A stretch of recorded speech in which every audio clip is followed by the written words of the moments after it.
இன்னைக்கான நாள்லயுமே நிறைய Q4 results வந்து வெளியே வந்திருக்கு. அந்த ரிசல்ட்ஸ்லாம் எப்படி இருக்கு அப்படின்னு சொல்லிட்டு ஒண்ணா வந்து பார்ப்போம். ஃபர்ஸ்ட் கம்பெனியா தாமஸ் குக்ன்ற கம்பெனியை பத்தி பார்ப்போம். இந்த ஒரு கம்பெனி எந்த ஒரு பிசினஸ்ல இருக்காங்க அப்படின்னு சொல்லிட்டு ஜென்ரலா இருக்கவங்களுக்கு புரியணும் அப்படின்னா, இந்த நம்ம டிராவல்லாம் பண்றோம் அப்படின்னும் போது அதுக்கான அந்த ப்ராசஸிங் தான் பண்ணுவோம் பாத்தீங்கன்னா, அதுக்கான புக்கிங்ஸ், அதுக்கான அந்த ஒரு ஃபிளைட், இந்த மாதிரி ஆபரேஷன்ஸ், அப்புறம் அதுக்கான அந்த டாக்குமெண்ட் வெரிஃபிகேஷன்ஸ், இந்த மாதிரி விஷயங்கள்லாம் ஹேண்டில் பண்ற கம்பெனி தான் இந்த தாமஸ் குக்ன்ற கம்பெனி. சரி, ஓகே. இந்த கம்பெனியோட Q4 ரிசல்ட்ஸ் எப்படி இருக்கு அப்படின்னா, நெட் ப்ராஃபிட் வந்து 40% வந்து இங்க விழுந்திருக்கு. ஸோ முன்னாடி வந்து 65 கோடி ரூபாய் நெட் ப்ராஃபிட் வந்து பண்ணாங்க போன வருஷம் இதே Q4ல. பட் ஆனால் இப்போ பண்ணது 39 கோடி ரூபாய். ரெவன்யூ வந்து 10% வந்து இறங்கிருக்கு.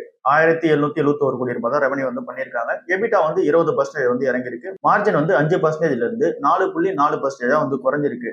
ஸோ இந்த ஒரு கம்பெனி ஏன் இந்த அளவுக்கு அடி வாங்கியிருக்கு அப்படின்னு சொல்லி பார்க்கும்போது, இந்த ஒரு ஃபினான்ஷியல் 2026ல இந்த பகல்காம் அட்டாக் வேற நடந்துச்சு. அப்புறம் இங்க ஆபரேஷன் சிந்தூர் நடந்துச்சு. அப்புறம் இங்க ஏர் ஸ்பேஸ் க்ளோஷர் வேற இருந்துச்சு. இந்த இண்டிகோ கம்பெனி வந்து நிறைய ஃபிளைட் புக்கிங் பண்ணது எல்லாமே இங்க வந்து பண்ணாம விட்டாங்க பாத்தீங்களா. அந்த ஒரு ஃபிளைட் ஆபரேஷன்ஸ் நடக்காம இருந்துச்சு பாத்தீங்களா. இதுவுமே ஒரு பெரிய இவெண்டா வந்து இதுல வந்து பார்க்கப்படுது. அப்புறம் இஸ்ரேல், யூஎஸ், அப்புறம் ஈரான் இந்த ஒரு கான்ஃபிளிக்ட் வேற. ஸோ இது எல்லாமே கம்பெனியா என்ன ஆகுது அப்படின்னா, ஃபிளைட்டோட ஆபரேஷன்ஸ் எல்லாமே இங்க கொஞ்சம் டிஃபிகல்ட்டியா மேக் பண்ணிருக்கு. அப்புறம் ஃபியூல் பிரைசஸையும் ஏற்றி வச்சிருக்கு. ஸோ இதனால என்ன இருக்கு அப்படின்னா, ஓவராலா இந்த கம்பெனியோட ஃபினான்ஷியல் பர்ஃபார்மன்ஸ் வந்து கொஞ்சம் இறங்கி இருக்கு. பட் ஆனா ரீட்டைல் டர்ன் ஓவர் வந்து கொஞ்சம் ஏறி இருக்கு. அது 16% வந்து ஏறி இருக்கு. இந்த ஒரு Q4ல மட்டும் 27% ஏறி இருக்கு. ஃபுல் ஃபினான்ஷியல் 2026ல தான் 16% வந்து ஏறி இருக்கு. இந்த ஒரு Q4ஓட எபிட்ட பொறுத்தல 17% வந்து ஏறி இருக்கு. இந்த கம்பெனியோட ஓவர்சீஸ் பிசினஸ் அந்த சப்சிடரிஸ் பொறுத்தல அது வந்து 3% growth வந்து கொடுத்துருக்கு. பட் ஆனா பெர்ஃபார்மன்ஸ் கொஞ்சம் வந்து டிராப் ஆயிருக்கு. ஏன் அப்படின்னா இங்க கல்ஃப் கண்ட்ரீஸ் நடக்கிற அந்த ஒரு பிரச்சனை தான். ஸோ இதை தாண்டி இந்தியன் ஆபரேஷன்ஸ் டிராவல்ஸா வந்து பார்க்கும்போது அது 4% வந்து ஏறி இருக்கு. ஸோ எல்லாமே கம்பைன் பண்ணி பார்த்தாலும் கூட இந்த கம்பெனியோட அந்த ஒரு Q4 ரிசல்ட்ஸ் கொஞ்சம் மிக்சடா தான் வந்து இருக்கு. 0.50 rupees டிவிடெண்ட் வந்து பர் ஷேருக்கு வந்து கொடுத்துருக்காங்க. இன்னும் இந்த கம்பெனிக்கு ப்ரெஷர்ஸ் அதிகமா இருக்கிறதுக்கான சான்சஸ் இருக்கு. ஏன் அப்படின்னா இன்னும் நிறைய கம்பெனிஸ் வந்து பார்க்கும்போது இங்க அந்த ஒரு டிராவல்ஸ் எல்லாமே கட் பண்ண சொல்லி இங்க பிரதமர் அவர்கள் வந்து சொல்லியிருக்காரு. அப்புறம் இங்க வந்து ஃபாரினுக்கு வந்து டிராவல் பண்றதையும் கட் பண்ணுங்கன்னு சொல்லியிருக்காரு. ஸோ அதனால இன்டர்நேஷனல் பிசினஸ் வந்து அஃபெக்ட் ஆகுதுக்கான சான்சஸ் வந்து இருக்கு. டொமஸ்டிக் பிசினஸோட டிராவல் வந்து கொஞ்சம் வந்து இப்போ கம்மியா தான் வந்து இருக்கு. ஸோ அந்த இன்டர்நேஷனல் பிசினஸ் அஃபெக்ட் ஆகும்போது இந்த கம்பெனிக்கு ஓவராலா வந்து நெகட்டிவான சென்டிமெண்டா இருக்கும். டோரன் பவர் கம்பெனியோட Q4 ரிசல்ட்ஸ் கொஞ்சம் நெகட்டிவா இருக்கு. நெட் ப்ராஃபிட் வந்து 69% வந்து இறங்கி இருக்கு. 318 கோடி ரூபாய் தான் நெட் ப்ராஃபிட் வந்து பண்ணியிருக்காங்க. ரெவன்யூ ஃப்ரம் ஆபரேஷன்ஸ் வந்து 0.7% வந்து இங்க இறங்கி இருக்கு. 6400 கோடி ரூபாய் ரெவன்யூ ஃப்ரம் ஆபரேஷன்ஸா வந்து கிரியேட் பண்ணிருக்காங்க. ஜென்ரேஷன் செக்மெண்டோட அந்த ஒரு ரெவன்யூ இருக்கும் பாத்தீங்களா, அது 24% வந்து இங்க குறைஞ்சிருக்கு. ஏன் அப்படின்னா கேஸ் பேஸ்டான அந்த ஒரு பவர் பிசினஸ் வந்து ரெவன்யூ வர மாட்டேங்குது. டிரான்ஸ்மிஷன் அப்புறம் டிஸ்ட்ரிபியூஷனோட ரெவன்யூ வந்து 5% ஏறி இருக்கு. ரெனியூவபிள் எனர்ஜி ரெவன்யூ வந்து 8% வந்து ஏறி இருக்கு. ஃபுல் ஃபினான்ஷியல் 2026ஓட நெட் ப்ராஃபிட் வந்து 19% வந்து இறங்கி இருக்கு. ஆனுவல் ரெவன்யூ வந்து ஸ்லைட்டா டிப்பா இருக்கு. ப்ராஃபிட்டபிலிட்டி பொறுத்தல கொஞ்சம் வந்து அஃபெக்ட் வந்து இருக்கு. 637 கோடி ரூபாய்க்கான one time deferred tax reversal benefit அப்படின்ற ஒன்று வந்து மிஸ் ஆகுது. இது வந்து ஃபினான்ஷியல் 2025ல இந்த கம்பெனிக்கு பூஸ்ட் பண்ணி கொடுத்தாங்க ப்ராஃபிட்டபிலிட்டியை. ஆனால் இந்த ஃபினான்ஷியல் 2026ல அது வந்து கிடையாது. இந்த கம்பெனியோட போர்டு வந்து 10,000 கோடி ரூபாய்க்கான ஃபியூச்சர் எக்ஸ்பென்ஷனுக்கு இன்வெஸ்ட்மெண்ட் பண்றதுக்கு வந்து அப்புறம் வந்து கொடுத்துருக்காங்க. ஃபண்ட் ரைஸ் வந்து பண்ண போறாங்க. அதுக்கப்புறமா ஒரு 30,000 கோடி ரூபாய்க்கான இன்வெஸ்ட்மெண்ட் வந்து கமிட் பண்ணி வச்சிருக்காங்க. ஏற்கனவே ரெனியூவபிள், தெர்மல், ஸ்டோரேஜ், அப்புறம் இந்த இடத்துல கமிட்மெண்ட் வந்து இருக்கு. ஒரு 1600 மெகாவாட்கான மத்திய பிரதேஷ் பிளான்ட் வர இங்க கமிட்மெண்ட்ல இருக்கு. ஸோ அதெல்லாம் பண்ண போதா சொல்லியிருக்காங்க. டோரன் பவரோட இப்ப ஃபைனல் டிவிடெண்ட் வந்து 5 ரூபாய் வந்து கொடுத்துருக்காங்க. இப்போதைக்கு இந்த ஸ்டாக் இன்னும் காஸ்ட்லியா தான் இருக்கு.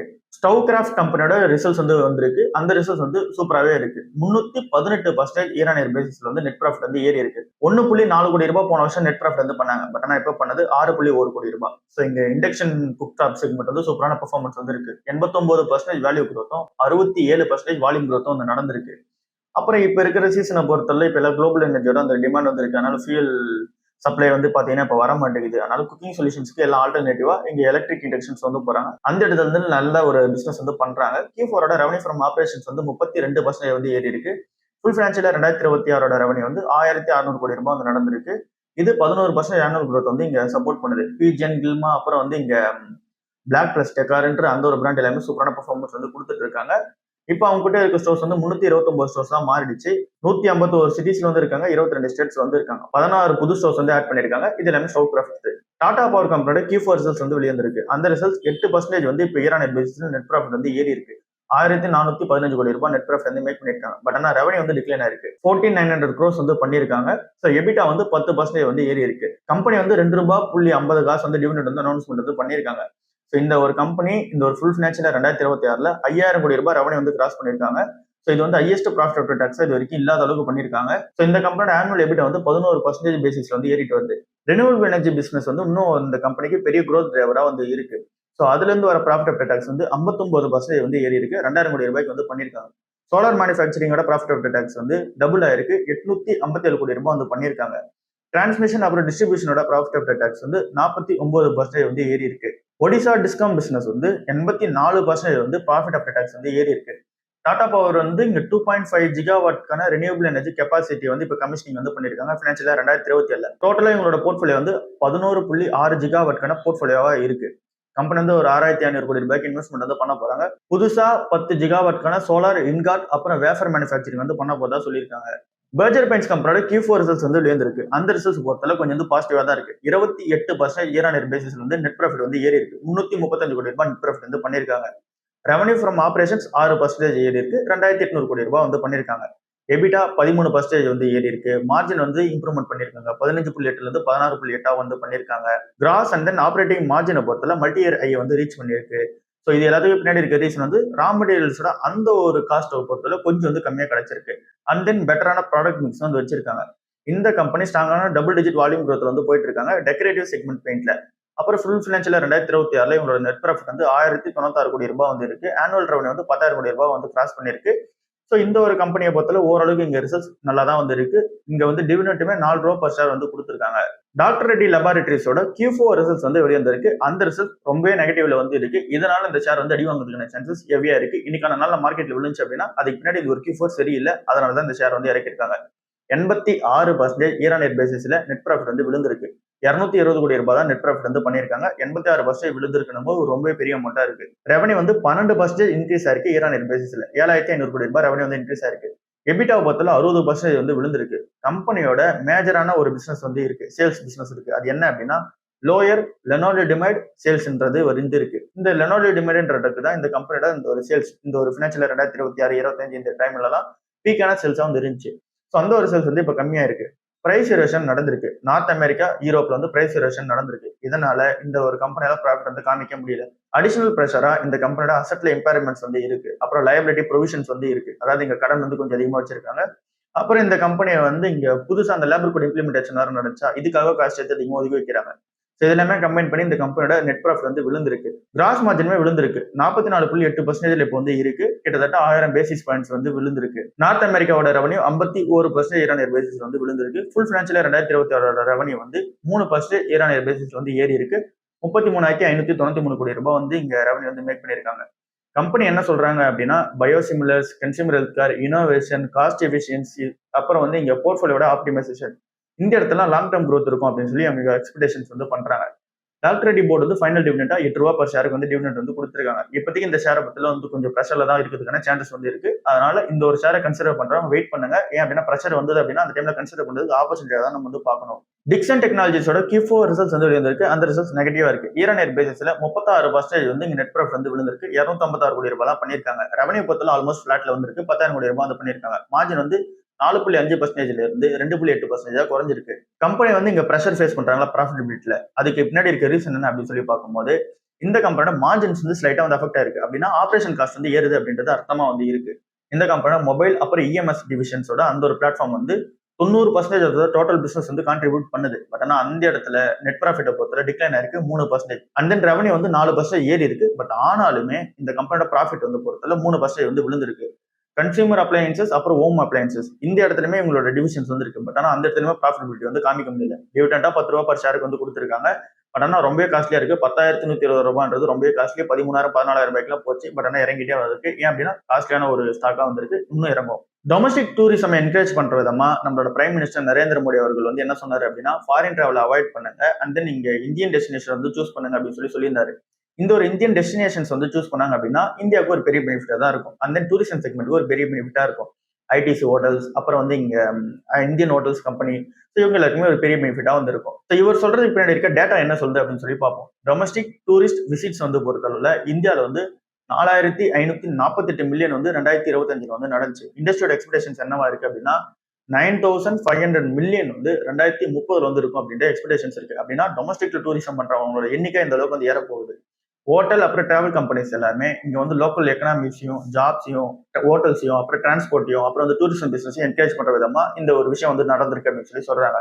பாப்புலர் டெஸ்டினேஷன்ஸ் எங்க போறாங்க? இங்க கோவா, இமாச்சல், அப்புறம் வந்து இங்க காஷ்மீர், அப்புறம் உத்தரகாண்ட் இந்த இடத்துக்குலாம் வந்து அதிகமா வந்து போயிட்டு இருக்காங்க இந்த ஹாலிடே சீசன்ஸ்ல. ஸோ அந்த இடத்துல ஒன்று என்கேஜ் பண்ற மாதிரி இருக்கணும் அப்படின்னு சொல்லி சொல்றாங்க. அப்புறம் இங்க வந்து இங்க டியாகோ இந்த ஒரு கம்பெனி எல்லாமே இங்க வந்து விர்ச்சுவல் மீட்டிங்ஸா வந்து வச்சுட்டு போயிறாங்க. அதனால இங்க எசென்ஷியல் டிராவல் பண்ணாத ரீசன்னால இந்த ஒரு இடத்துல இந்த டொமஸ்டிக் டூரிசம் கொஞ்சம் வந்து என்கரேஜ் ஆகிறதுக்கான சான்சஸ் கொஞ்சம் லெஸ்ஸா இருக்கு. மத்தபடி எல்லா செக்மெண்ட்டுமே சூப்பரா தான் இருக்கும் அப்படின்னு சொல்லி சொல்றாங்க. டூரிசமோட எக்கனாமி வந்து $3 trillion வந்து 2047 இந்தியாவோட டார்கெட் வந்திருக்கு. அதை எப்படி ரீச் பண்றாங்க அப்படின்னு சொல்லி வெயிட் பண்ணி பார்ப்போம். ஐடி கம்பெனிஸ் எல்லாமே நேற்றுக்கான நாள்ல இறங்கிருக்கும். அதை பத்தி நம்ம நேற்று டீட்டெயிலா பார்த்துட்டோம். பட் ஆனா இன்னும் கொஞ்சம் டீட்டெயில் வந்து வெளியே வந்திருக்கு.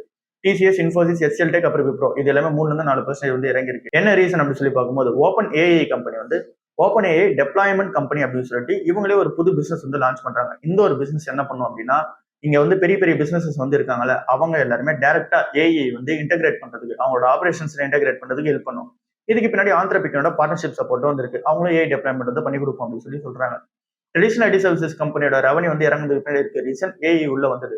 பட் ஆனா அந்த ஏஐ உள்ள வந்து இங்க வந்து ஆபரேஷன்ஸா வரணும் அப்படின்னா கண்டிப்பா சிஸ்டம் இன்டெகிரேட்டர் மாதிரி ஒரு ஆள் வந்து தேவை. அந்த இடத்துல தான் நம்மளோட ட்ரெடிஷனல் ஐடி கம்பெனிஸ் எல்லாமே ஒரு ஸ்டெப் ஹெட்ல வந்து இருக்காங்க. அதாவது முன்னாடி வந்து இருக்காங்க அப்படின்னு சொல்லிட்டு நம்ம பார்த்துருந்தோம். பட் ஆனா அந்த இடத்துக்கே வந்து இப்போ ஓப்பன் ஏஐ கம்பெனி ஒரு புது கம்பெனி வந்து ஆரம்பிச்சிருக்காங்க. ஸோ இந்த ஒரு கம்பெனி என்ன பண்ணும் அப்படின்னா இந்த டிப்ளாய்மெண்ட், கன்சல்டிங், இன்ஜினியரிங் சர்வீசஸ் இது எல்லாமே தான் ட்ரெடிஷனல் ஐடி சர்வீசஸோட ஒரு பிளஸ் பாயிண்டா நம்ம வந்து பார்த்துருந்தோம். பட் ஆனா அதுக்கே ஒரு புது பிசினஸ் வந்து ஆரம்பிச்சு கொடுத்துட்டாங்க ஓப்பன் ஏஐ கம்பெனி. ஸோ இதனால என்ன நடக்கும் அப்படின்னா கொஞ்சம் வந்து ப்ரெஷர் வந்து இருக்க தான் செய்யும் ஸ்டாக்ல. ஓப்பன் ஏஐ வந்து என்ன பிளான் பண்றாங்க அப்படின்னா இன்ஜினியர்ஸ், ஏஐ ஸ்பெஷலிஸ்ட் எல்லாருமே வந்து பாத்தீங்கன்னா இங்க டைரக்டா அப்பாயின்மெண்ட் வந்து பண்ணிட்டு இருக்காங்க ப்ராஜெக்ட்ஸ். இதனால என்ன நடக்கும் அப்படின்றது வந்து ஒரு கிளாரிட்டி வந்து கிடையாது. ட்ரெடிஷனல் ஐடி சர்வீசஸ் கண்டிப்பா ரெவன்யூ அடி வாங்க போறதுக்கான சான்சஸ் ஹெவியாவே வந்து கிளம்பிட்டு இருக்கு. ஓப்பன் ஏஐ அதுக்கேற்ற மாதிரி தான் இங்க வந்து லான்ச்சஸ் வந்து பண்ணிட்டு இருக்காங்க. ஸோ பாப்போம் என்ன நடக்குதுன்னு சொல்லிட்டு இன்னும் ப்ரெஷர் வந்து இருக்கு. அண்ட் தென் இப்போ வேர்ல்ட் நியூஸ் என்னவா இருக்கு அப்படின்னு சொல்லி பார்க்கும்போது டொனால்ட் ட்ரம்ப் அவர்கள் வந்து என்ன சொல்றாரு அப்படின்னா ஈரான் கூட அந்த சீஸ்ஃபயர் இருக்கு பாத்தீங்கன்னா அது வந்து அண்டர் கண்ட்ரோல்ல தான் வந்து இருக்கு. பட் ஆனா ஈரானுக்கு வந்து ஒரு வார்னிங் கொடுத்திருக்காரு. இன்னும் கொஞ்ச நாள்ல வந்து இந்த ஒரு அக்ரிமெண்ட் எதுவுமே நீங்க போடல அப்படின்னா சிவியரா வந்து இங்க கான்சிக்வன்சஸ் வந்து நீங்க ஃபேஸ் பண்றதுக்கான சான்சஸ் இருக்கதா வந்து சொல்றாரு. ஈரான் வந்து என்ன பண்றாங்க அப்படின்னா டஃபான ஸ்டான்ஸ்ல தான் மெயின்டைன் பண்ணிட்டு இருக்காங்க. இன்னும் அந்த அளவுக்கு வந்து பாத்தீங்கன்னா இவங்க டிமாண்ட் இங்க ஓகே ஆகல அப்படின்னா இவங்க ஒத்துக்கிற மாதிரி வந்து தெரியல பீஸ் டாக்ஸுக்கு. இதனால திரும்ப பிரெண்ட் க்ரூட் வந்து $107 per பேரல் வந்து போயிருக்கு. ஸோ இதனால இந்த யூஎஸ் எனர்ஜி டிபார்ட்மெண்ட் என்ன சொல்றாங்க அப்படின்னா ஃபியூல் பிரைசஸ் எல்லாமே ஏறுது அப்படின்னு சொல்லி இவங்களும் வந்து சொல்றாங்க. அண்ட் தென் இந்த ஒரு ஃபியூல் பிரைசஸ் ஏற ரீசனால யூஎஸோட இன்ஃபிளேஷன் வந்து டக்குன்னு 3 வருஷத்துல இல்லாத லெவல்ல வந்து இப்போ ஏறி இருக்கு. அமெரிக்கன்ஸ் எல்லாருமே என்ன பண்றாங்க அப்படின்னா ஃபினான்ஷியல் பெயின் வந்து ஃபீல் பண்றாங்க. பட் ஆனா ட்ரம்ப் அவர்கள் என்ன சொல்றாரு அப்படின்னா நீங்க ஃபினான்ஷியல் பெயின் இப்போ ஃபீல் பண்றீங்க பாத்தீங்களா அது வந்து லிட்டில் பிட் கூட கிடையாது அப்படின்னு சொல்லி சொல்றாரு. அப்படின்னா நாட் ஈவன் லிட்டில் பிட் அப்படின்னு சொல்லி இங்கிலீஷ்ல வந்து சொல்றாரு. ஸோ இது எல்லாமே இங்க வந்து ட்ரம்ப் அவர்கள் சொல்றதா வந்து இருக்கு. இன்னமும் யூஎஸ் இன்டெலிஜென்ஸ் என்ன இங்க ஃபைன் பண்றாங்க அப்படின்னா ஈரான் வந்து மிசைல் கேப்பபிலிட்டியோட வந்து இருக்காங்க. ரீசெண்ட் அட்டாக்ஸ்க்கு அப்புறமா கூட மிசைல் கேப்பபிலிட்டிஸோட வந்து இருக்காங்க. யுரேனியம் மாதிரி இவங்க கிட்ட இருக்கு. ஸோ அதனால வந்து இங்க மிலிட்டரி அட்டாக்ஸ் வந்து எதுவும் இப்போதைக்கு இருக்காது அப்படின்ற மாதிரி தான் வந்து இருக்கிற நியூஸா வந்து இருக்கு. இன்னைக்கான நாளில் மார்க்கெட் எப்படி இருக்க போகுது? நேத்தே வந்து மார்க்கெட் 400 பாயிண்ட்ஸ் கிட்ட வந்து நெகட்டிவ்ல வந்து க்ளோஸ் ஆச்சு. இன்னைக்கான நாளுமே மார்க்கெட் வந்து இங்க மிக்சடா தான் வந்து இருக்கும். நெகட்டிவா இருக்கிறதுக்கான சான்சஸ் ஹெவியா இருக்கு. 23,386 பாயிண்ட்லேயே ட்ரேட் ஆகிறதுக்கான சான்சஸ் வந்து இருக்கு. ஏன் நேற்றுக்கான நாளில் மார்க்கெட் விழுந்துச்சு அப்படின்னா ஷார்ப்பான செல் ஆஃப் வந்து நடந்துச்சு. ஸோ இன்னைக்கான நல்ல மார்க்கெட்டுமே ஏஷியன் மார்க்கெட் வீக்கா வந்து இருக்கு. Japan market, south Korea market, Australia market எல்லாமே வந்து வீக்கா வந்து இருக்கு. குரூடோட பிரைஸ் வந்து ஏறி இருக்கு. அண்ட் தென் இப்ப கோல்டு மேல வந்து இந்த இம்போர்ட் டியூட்டி வந்து இன்க்ரீஸ் பண்ணிருக்காங்க. இதை பத்தி நம்ம லேட்டரான வந்து பார்ப்போம். இதனாலேயே நம்மளோட மார்க்கெட் சென்டிமெண்ட் வந்து பார்க்கும்போது கொஞ்சம் வீக்கா இருக்கிறதுக்கான சான்சஸ் இருக்கிறதா சொல்றாங்க. இந்தியன் ருபி வந்து 95.63 ருபீஸ்ல வந்து இப்போ ட்ரேட் ஆயிட்டு இருக்கு அகேன்ஸ்ட் டாலர். எஃப்ஐஎஸ் வந்து 2000 கோடி ரூபாய்க்கு நேற்றுக்கான நாளில் வித்துருக்காங்க. டிஎஸ் வந்து 8000 கோடி ரூபாய்க்கு வந்து வாங்கியிருக்காங்க. ஸோ இன்னும் எஃப்ஐஎஸோட செல் ஆஃப் டிஎஸோட பை கண்டினியூ ஆகிட்டு வந்து இருக்கு. சரி, ஓகே, இப்போ நம்ம அந்த கோல்டு பக்கம் வருவோம். இன்னைக்கான நல்ல கோல்டு வந்து கொஞ்சம் வந்து ஏறி இருக்கு. என்ன ரீசன்னால கோல்டு ஏறி இருக்கு அப்படின்னு சொல்லி பார்க்கும்போது இம்போர்ட் டியூட்டியை வந்து 6% இருந்து 15% வந்து ஏற்றிருக்காங்க. இது வந்து கோல்டு அண்ட் தென் சில்வர் ரெண்டுத்துக்குமே அப்ளிகபிள் அப்படின்றத வந்து சொல்லியிருக்காங்க. இங்க இம்போர்ட் டியூட்டி எத்தனை என்ன நடக்கும் அப்படின்னு சொல்லி பார்க்கும்போது இப்போ நம்ம வந்து கோல்டு யார்கிட்ட வாங்குறோம்? கண்டிப்பா நம்ம போய் ஒரு பையர் கிட்ட வாங்குவோம். லைக் வந்து இங்க தங்கமயிலோ இல்லை அப்படின்னா ஜிஆர்டியோ இல்லை அப்படின்னா கல்யாணம் யார்கிட்டயோ நம்ம போய் வாங்குவோம். ஸோ அவங்க கோல்டு எங்க வாங்குவாங்க அப்படின்னா இன்டர்நேஷனல்ல வந்து வாங்குவாங்க. இன்டர்நேஷனல்ல வாங்குறாங்க அப்படின்னா ஃபார் எக்ஸாம்பிள் 1 லட்ச ரூபா கொடுத்து இன்டர்நேஷனல்ல வாங்குறாங்க அப்படின்ற மாதிரி வச்சுக்கலாம். ஸோ அந்த இன்டர்நேஷனல் கோல்டு வாங்கி எடுத்துட்டு வரும்போது டாக்ஸா வந்து இம்போர்ட் டியூட்டி வந்து டாக்ஸா வந்து 6% முன்னாடி வந்துருச்சு. அப்படின்னா 1,06,000 வந்து பே பண்ணி எடுத்துட்டு வருவாங்க. பட் ஆனா இப்போ 15% ஏறின ரீசனால 1,15,000 கொடுத்து இங்க வந்து இம்போர்ட் பண்ணி எடுத்துட்டு வருவாங்க. ஸோ அப்போ வந்து இந்த கம்பெனிஸ் 1,15,000 கொடுத்து பே பண்ணி கோல்டு வாங்கிட்டு வராங்க அப்படின்னா அதை டேரக்டா அப்படியே என்ன பண்ணுவாங்க அப்படின்னா நம்ம கிட்ட பாஸ் ஆன் வந்து பண்ணிடுவாங்க. அவங்க ஏன் வந்து நெகட்டிவ் வந்து ஃபேஸ் பண்ணும்? ஏன் அப்படின்னா கோல்டு பிரைஸ் ஏறினாலும் மக்கள் வந்து வாங்க தான் போறாங்க. அதனால நம்ம கிட்ட டேரக்டா பாஸ் ஆன் வந்து பண்ணிடுவாங்க. அதனால என்ன நடக்கும் அப்படின்னா நம்ம சவரன்ல வாங்கினாலும் சரி, இல்லை அப்படின்னா பர் கிராமா நம்ம வந்து சின்னதா அக்குமுலேட் பண்ணாலும் சரி, கோல்டோட பிரைஸ் வந்து டக்குன்னு வந்து ஏற ஆரம்பிக்கும். ஏன் அப்படின்னா இம்போர்ட் வந்து ஏறி இருக்கு. அதனால இந்த ஒரு ரீசன்ஸ் எல்லாமே எங்க மைண்ட்ல வச்சு நம்ம ஊரோட அந்த கோல்டு பிரைசஸ் வந்து இன்னைக்கான நாள்ல ஏறதுக்கான சான்சஸ் வந்து இருக்கு. ஸோ அதனால என்ன நடக்குது அப்படின்னு சொல்லி வெயிட் பண்ணி பார்ப்போம். இந்த ஒரு அனௌன்ஸ்மெண்ட் வந்து இங்க பிரதமர் மோடி அவர்கள் நேற்றுக்கான நாள்ல வந்து போட்டிருந்தாங்க. ஸோ இது வந்து என்ன நடக்குது அப்படின்னு சொல்லி வெயிட் பண்ணி பார்ப்போம். கோல்டோட பிரைசஸ் வந்து இன்னும் எலவேட்டடா தான் வந்து இருக்கும்போது பட் ஆனா இன்டர்நேஷனல் லெவல்ல கோல்டு வந்து $4,700 per ounce தான் வந்து இருக்கு. ஸோ இந்த இடத்துல வந்து பெருசா டிஃபரன்ஸ் வந்து கிடையாது. பட் ஆனால் நம்மளோட கரன்சியில் தான் இங்க வந்து டிஃபரன்ஸ் வந்து இருக்க போகுது. ஸோ இவ்வளவுதான் இன்னைக்கான ஓவரால் மார்க்கெட் நியூஸா இருக்கு. அடுத்த நியூஸ்ல வந்து சந்திப்போம். பாய்.